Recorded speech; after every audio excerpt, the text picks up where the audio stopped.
Ya, Assalamualaikum warahmatullahi wabarakatuh.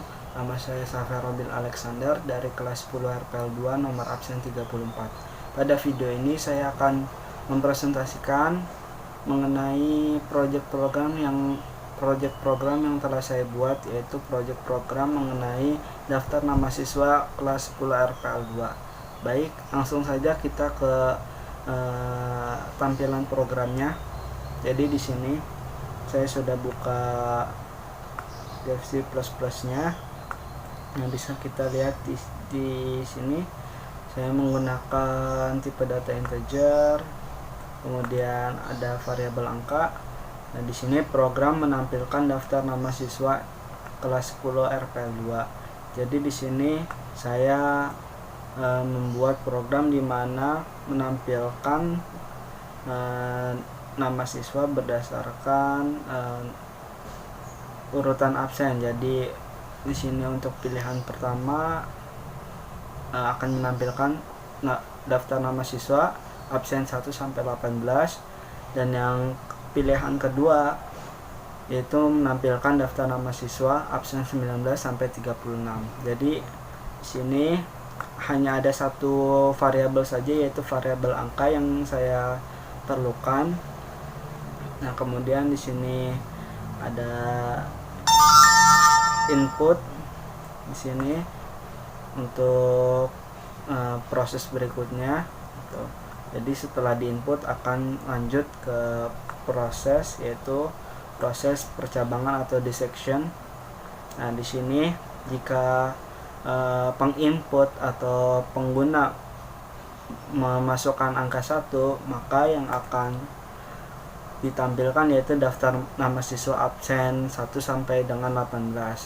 Dan jika penginput atau pengguna menginputkan angka 2, maka yang ditampilkan ialah daftar nama siswa absen 19 sampai 36.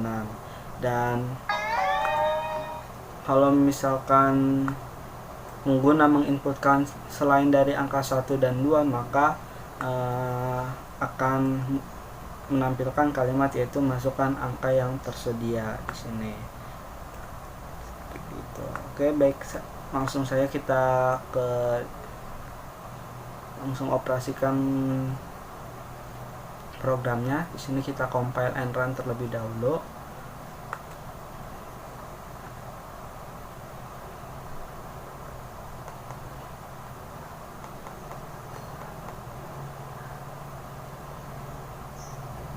Nah, di sini tidak ada error.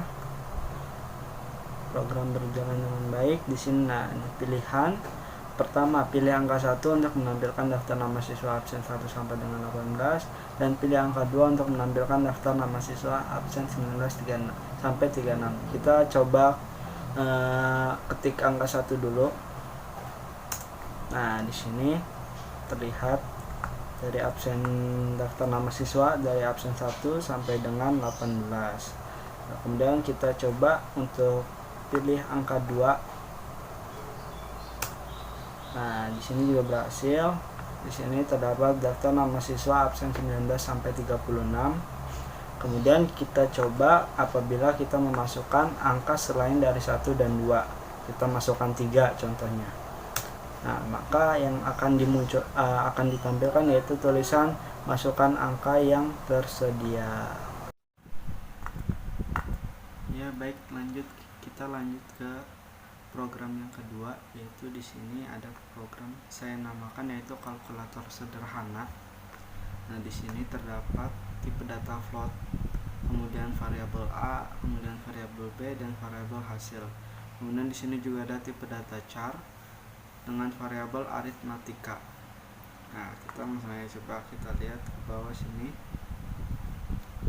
Di sini program ini merupakan program kalkulator sederhana.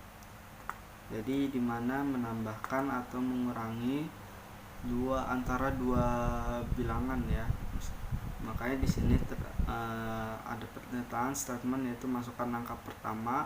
Kemudian di sini ada pilihlah operasi yang diperlukan. Kalau kita mau pilih penjumlahan maka kita harus pilih yang plus, kemudian pengurangan yang kita bisa pilih yang min, kemudian kalau pembagian kita bisa milih yang slash ini, dan kalau perkalian kita bisa pilih yang bintang. Nah, di sini kemudian masukkan angka 2. Setelah itu di sini if jika aritmatika sama dengan nilai plus, tanda plus, maka hasilnya akan seperti ini. Yang dioperasikan akan seperti ini, yaitu hasil sama dengan A plus B, dimana nanti di sini hasil perhitungan A ditambah B sama dengan hasil, yaitu hasilnya sudah dideklarasikan bahwa hasil sama dengan A plus B. Jadi nanti nilai yang sudah diinputkan atau tersimpan di variabel A di sini, nah maka akan ada di sini. Kemudian juga nilai yang sudah diinputkan di variabel B maka akan ada di operasi plus ini. Akan nanti huruf A ini akan digantikan dengan angka yang diinputkan dalam variabel itu sendiri. Nah, jadi kita coba aja langsung gimana prosesnya. Nah, di sini kita compile and run terlebih dahulu.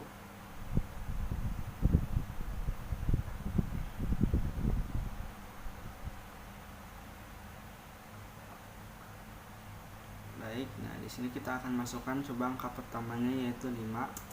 Terus kemudian saya akan pilih operasi penjumlahan, yaitu saya akan pilih plus di sini. Kemudian masukkan angka kedua yaitu 5. Nah, maka di sini hasil perhitungan 5 tambah 5 sama dengan 10, dan seterusnya, dan yang lainnya juga begitu. Misalkan kurang ya, misalkan angka pertamanya 10, kemudian angka 2-nya 5, ya maka 10 dikurang 5 sama dengan 5. Nah, di sini mengapa diberi menggunakan tipe data float, karena di sini kan terdapat operasi pembagian, di mana pembagian itu kan bisa bernilai koma atau negatif.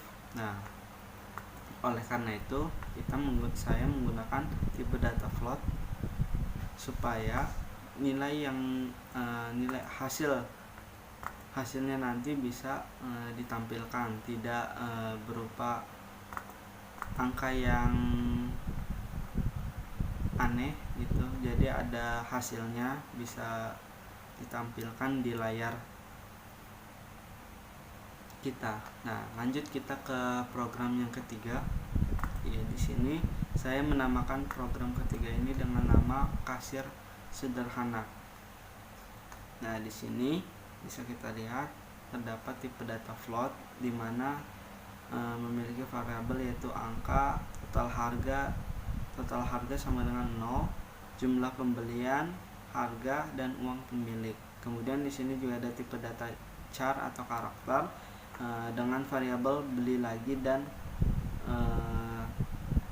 bintang merek sepatu. Nah, di sini seperti yang bisa kita lihat. Nah, di sini saya programnya itu kasir sederhana. Jadi di sini saya coba sebagai contoh saya menjual sepatu. Nah, di sini dengan list sepatu yang dijual, yaitu yang pertama ada Adidas, kemudian yang kedua ada Nike, yang ketiga ada Puma. Nah, di sini ada keterangan juga pemesanan hanya bisa satu pada masing-masing barang atau sepatu, merek sepatu. Nah, di sini ketik 1 untuk membeli sepatu Adidas, kemudian ketik 2 untuk membeli sepatu Nike, dan ketik 3 untuk membeli sepatu Puma. Nah, di sini ada proses input, yaitu input untuk variabel angka, di mana nanti kalau misalkan kita inputkan angka harus angka yang ada di ini ya, di list sepatu yang dijual ini, yaitu 1, 2, dan 3. Selain 1, 2, dan 3 maka akan tidak beroperasi atau langsung selesai programnya, karena memasukkan inputan yang tidak sesuai. Tuh. Nah, di sini kemudian ada jumlah pembelian, kemudian uang yang dimiliki berapa, di sini juga ada percabangan juga di program ini. Jika penginput masukkan angka 1, maka yang akan ditampilkan yaitu yang ini dia. Nah, di sini di dalam statement ini terdapat dideklarasikan bahwa harga sama dengan 200.000. Berarti harga sepatu Adidas ini bernilai 200.000. Kemudian merek sepatunya di sini, merek sepatu yaitu Adidas. Kemudian di sini ada pernyataan yaitu Adidas dengan harga di sini harga variabel deklarasi harga ini dipanggil pada pernyataan yang ini, maka nanti kata harga ini akan tergantikan oleh angka 200.000 ini. Nah, kemudian pernyataan membeli sebanyak yaitu jumlah pembelian, di mana nanti nilai kata jumlah pembelian ini akan digantikan dengan angka yang diinputkan pada awal ini di sini. Jadi ketika user atau penginput menginputkan angka misalkan 1, maka yang tersimpan di variabel jumlah pembelian yaitu angka 1. Nah, di sini pun juga sama, nanti berarti membeli sebanyak 1. Tuh. Kemudian di sini ada pernyataan, jadi totalnya adalah harga, yaitu harga sama dengan 200.000, kemudian jumlah pembelian yaitu sesuai dengan angka yang diinputkan nanti. Nah, di sini berarti sama dengan harga dikali jumlah pembelian. Maka itu akan menghasilkan total harganya berapa. Nah, di sini selebihnya sama sih kayak di kondisi pertama ini. Nah, kurang lebih seperti itu. Nah, di sini juga ada saya pakai GoTo, dimana nanti GoTo ini berfungsi untuk mengembalikan ke atas ini, ke bagian atas ini. Nanti langsung saja kita coba program. Oke, baik, langsung aja kita coba program ketiga ini supaya lebih jelasnya bagaimana dan supaya mudah dimengerti juga. Baik, kita langsung compile and run aja. Oke, kita tunggu.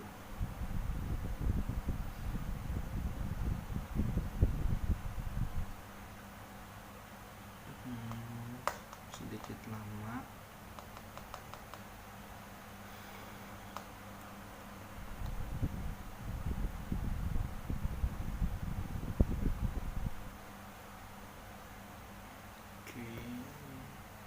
Oke, di sini coba kita masukkan angka 1, ketikkan angka 1, jumlah pembeliannya cukup 1 barang, uang yang dimiliki kita misalkan 500.000.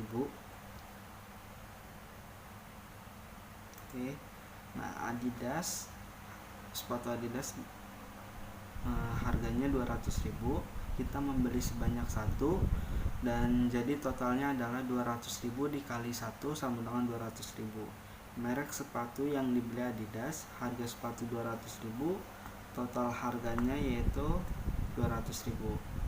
Nah, kalau kita ingin membeli sepatu lagi, karena kan di sini kan harga sepatu Adidas 200.000, kita masih memiliki uang 300.000. Kita coba untuk membeli 2 sepatu, apakah cukup atau tidak uang kita. Nah, coba kita lanjut dengan mengetikkan angka Y. Nah, di sini kita coba membeli sepatu Nike dengan mengetikkan angka 2. Jumlah pembeliannya 1 saja. Uang yang dimiliki masih 500.000 ya. Oke. Nah, di sini jadi sepatu Nike itu 250.000, kita membeli sebanyak 1, jadi totalnya adalah 250.000 dikali 1 yaitu 250.000.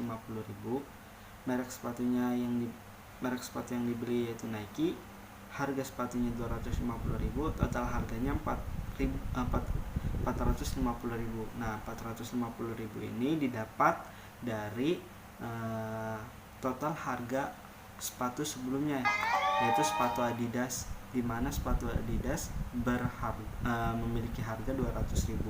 Jadi ini program ini secara otomatis mengkalkulasi total harga dengan menjumlahkan harga sepatu yang kita lihat sebelumnya dengan harga sepatu yang kita lihat setelahnya, yaitu kan tadi sebelumnya kita lihat Adidas dan sekarang kita lihat Nike, maka akan dijumlahkan total harga sepatu Adidas tadi yaitu 200.000 dengan total harga nilai sepatu Nike yaitu 250.000. Nah, karena uang kita di sini 500.000, maka kita bisa membeli 2 sepatu ini. Jadi kalau kita tidak ada yang ingin dibeli lagi atau belanja lagi, maka kita tinggal mengetikkan huruf T. Nah, maka akan muncul terima kasih sudah berbelanja. Baik, itu program ketiga. Nah, kita lanjut ke program yang keempat. Di program keempat ini saya beri nama yaitu catatan pembelian, karena di sini program ini hanya berupa bisa dibilang yaitu cuma sebagai input dan output saja, tidak ada percabangan atau operasi aritmatika lainnya. Nah, jadi di sini terdapat tipe data chart atau karakter dengan variabel nama. Kemudian di sini ada integer dengan variabel yaitu harga, nomor, dan jumlah. Nah, di sini bisa kita lihat yaitu pernyataan masukkan nama pembeli. Kemudian di sini saya menggunakan chain getLine atau saya menggunakan ini untuk agar ketika kita menginputkan nama kita bisa menggunakan spasi. Sedangkan kalau kita tidak menggunakan ini, maka yang terbaca hanya kata pada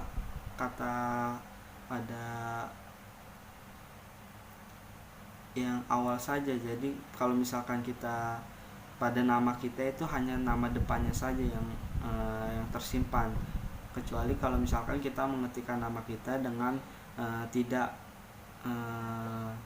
menggunakan spasi gitu. Kemudian di sini ada juga masukkan nomor sepatu. Nah, nanti angka yang diinputkan akan tersimpan di variabel nomor. Begitupun juga dengan harga dan jumlah. Nah, baik, kita langsung saja coba operasikan. Di sini kita compile and run terlebih dahulu.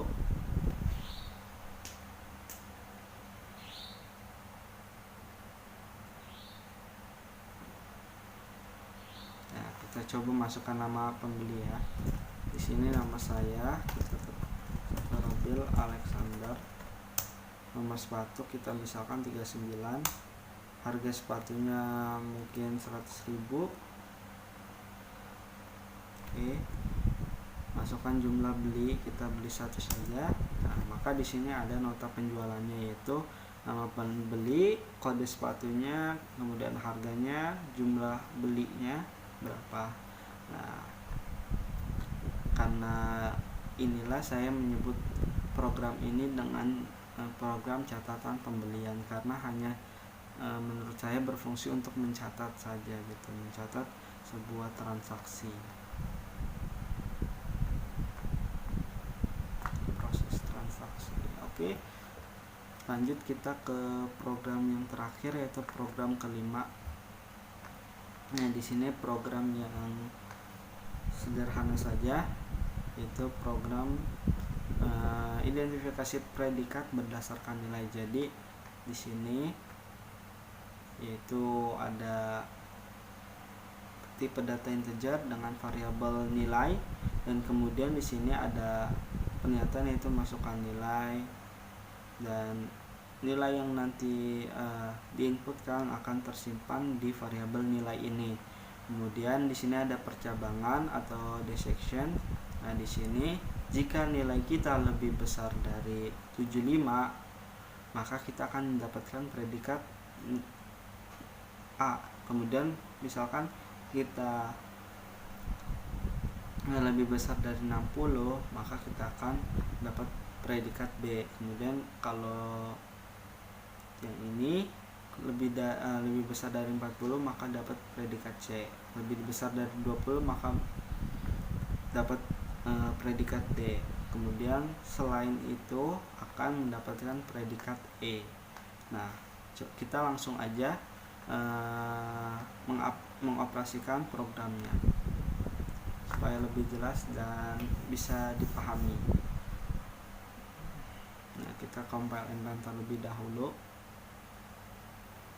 Nah, di sini kita coba masukkan nilainya, misalkan 100. Nah, maka akan dapat nilai predikat A karena di sini lebih besar dari 75. Nah, kurang lebih seperti itu.